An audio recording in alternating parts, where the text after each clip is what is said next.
everybody, good morning, welcome back. Chuck roast on the menu. You can see this is the size of my hand. This is the chuck roast. You know, it's a pretty big chuck roast. It's about 3.65, 3.7 pounds, I don't remember. But we're going to do this up just like a brisket.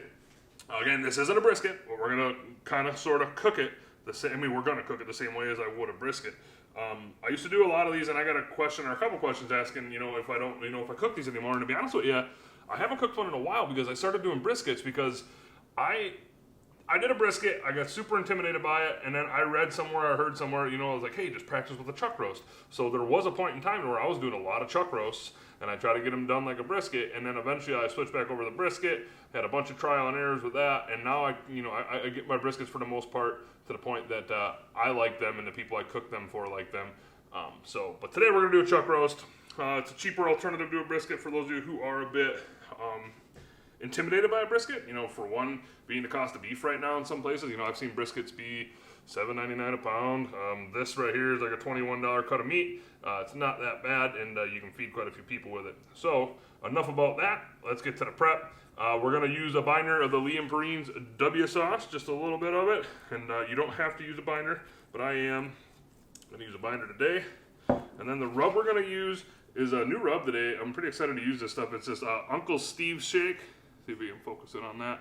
Got to focus in on that face. Uncle Steve Shake thick meat. I heard about this guy. I've heard about these rubs for a while, and I just never paid him any attention. But I saw him on the Dead Broke Barbecue channel when Reister did his speakeasy or his tavern talk. And cool guy to listen to. Cool story. He does a lot of sponsoring, and I think he does a lot of donating of some funds to the veterans and I'm all about that, but I could be wrong on that, but I'm pretty sure he does. But we're going to go on pretty heavy with this, and we're going to just do both sides. We're going to try to get all the edges as well. Probably I'll get that at the end, but once I get that on, I'm just going to give it a pat. Just like so. We're going to flip it. You notice too about a lot of chuck roasts is they're kind of, they're not, they're connected, but they're kind of a looser, cut of meat, if you will. But I've tied these up before, but what I'm going to do when I put it on is when I put it on, I'm just going to scrunch it kind of all together, and then it should cook perfectly, just like that. So I'm going to get the rest of this ready, and I will pick back up when we're out at the grill. So see you then. All right, we are down at the grill, and yeah, we are cooking on that Masterbuilt Gravity Series. Once again, I love this thing. I kind of go through a rotation when I get new grills. Like, I kind of got to cook everything, one after the other, and then maybe I'll go back to another grill. I have been cooking on my other grills. I just haven't been doing videos on them. But cooking on a Masterbuilt today, cooking at 225. Fuel we're using today is the B&B Oak Lump, and then the, see if you can see that. It's the Western Post Oak. Good combination here. And you know what? I love the smell of lump charcoal in the morning. Well, I love the smell of lump charcoal all the time.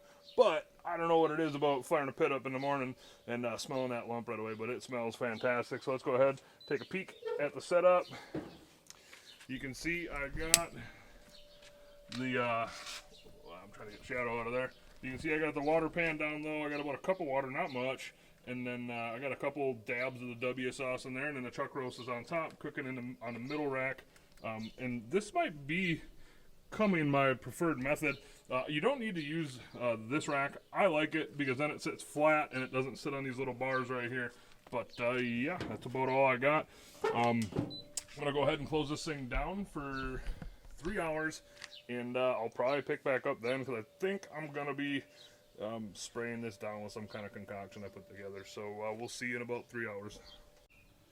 Alrighty, we are back. We are 3.5 hours in. Internal temp on the chuck roast is at about 125, 126. See if we can get you in there.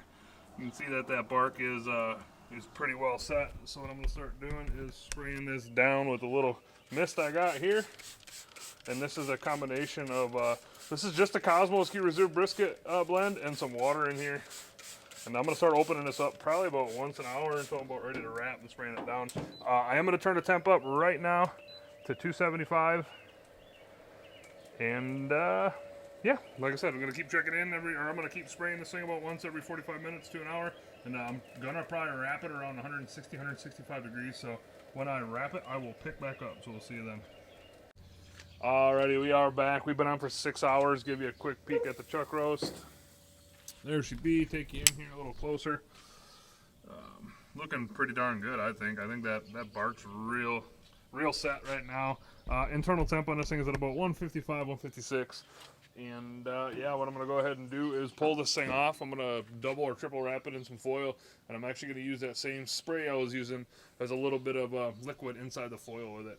So I'm going to do that, get her wrapped up nice and tight, throw her back on, and take it to about probe tender, which I'm guessing this is probe tender for this is at least probably going to be like 205-ish. But either way, we will check back in one more time and we'll slice it into it. So we'll see you then. Alrighty, we are back and it is time to eat. Here is the finished product right here. Chuck roast. Real quick, I'm going to go over to cook times. It's actually cooked in about 7 hours. I don't remember what I did with the temps. I know I did like 225 for 3 hours, and then I bumped it up to like 275-ish for the rest of the cook. But basically, this was 6 hours on smoke, 1 hour's wrap, done. Internal of 205, that was pretty probe tender, and you know, in every spot I checked.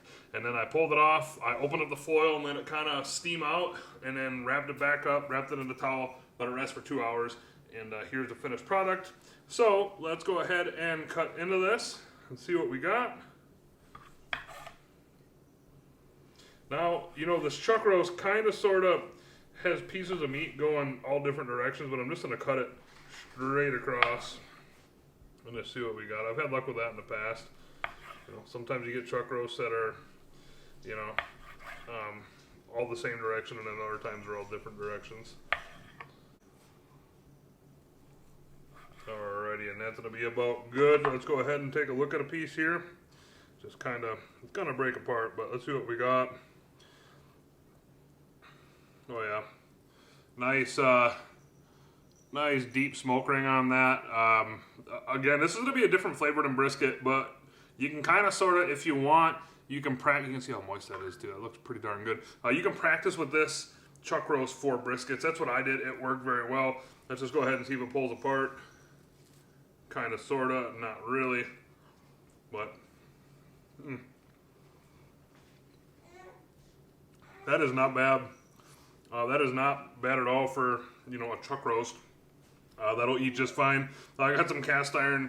I got some potato holes in a cast iron pan. Here, see if I can zoom you over. That's what I got going on for a side tonight. But yeah, I'm gonna go ahead and plate this up. The rub that this Uncle Steve shake, you know, it's pretty good. You know, I think I could have went on probably a little heavier with it, but all in all, you know, let's just try another piece here quick.